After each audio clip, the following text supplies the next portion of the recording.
Audio best practices. For every production discipline, there are several sub-disciplines.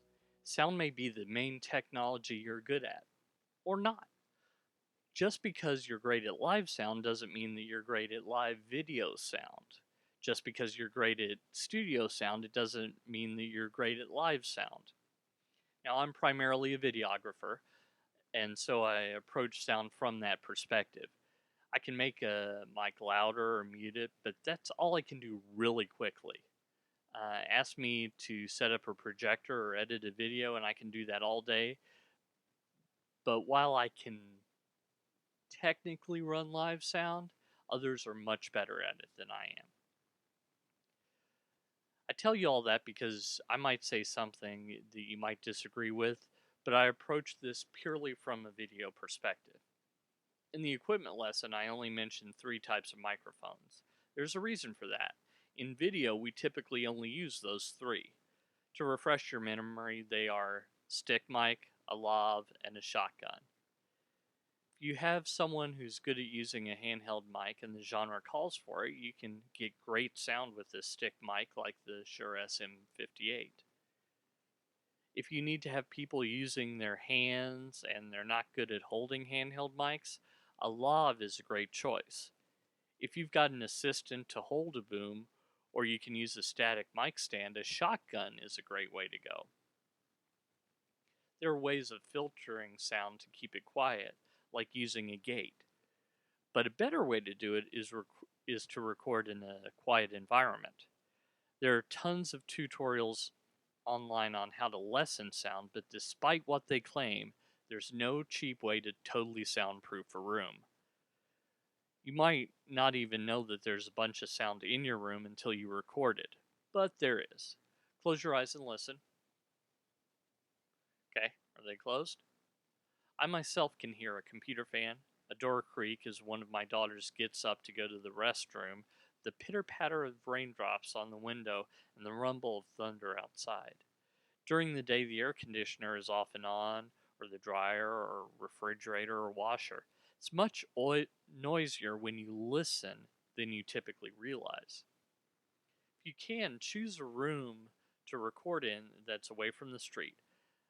Ideally, it would have no external walls. A walk-in closet can be great from a sound perspective because clothes are lining every wall. If it has carpet and acoustic tile for the ceiling, hey, even better.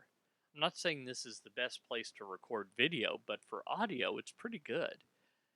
If you're recording a voiceover that doesn't need to be seen, recording it somewhere like this can be perfect. If you can, always record audio on the camera, even if you need to replace it with better audio recorded on a different device later. I try to record the best audio I can onto the camera and onto my external device. My Canon T3i has horrible preamps. Most of the time I use it only in an emergency. Here are a couple tips I've picked up for getting good audio in my situation cheaply. I know it's not the best, but it seems to work for my clients most of the time. I use a shotgun on my camera. I used to get around the problem of my camera's preamps. I bought a FiO E3 headphone amp. I take the output of the mic into the input of the amp, and from the output to the camera's input. I lower the internal gain on the camera. It's not perfect, but it works. Love to have the budget for a Zoom H4 or a Tascam DR5, but I don't. I'm bootstrapping my business, so every penny counts. I found an iPhone XLR adapter cable on Amazon. It was pricey, but cheaper than a new recorder. I bought it and it records great audio for $25. I can't use a condenser mic that requires phantom power, but for a dynamic or wireless mic, it's perfect. Let's say you're recording a fictional piece. One last technique can give you great audio. If you didn't get good audio, you can do audio replacement. Make a transcript of the bad audio and have the person record it again. Have them watch the video, listen to whatever you have, and have them repeat the lines over and over again, trying to say it with the original recording. I watched the extras for Men in Black 2, and they showed the audio replacement process for that movie. One of the fun things was that in one of the scenes in which Will Smith's character was walking away from the camera, he ad libbed a line. It was funnier than the original, and so it made the final cut.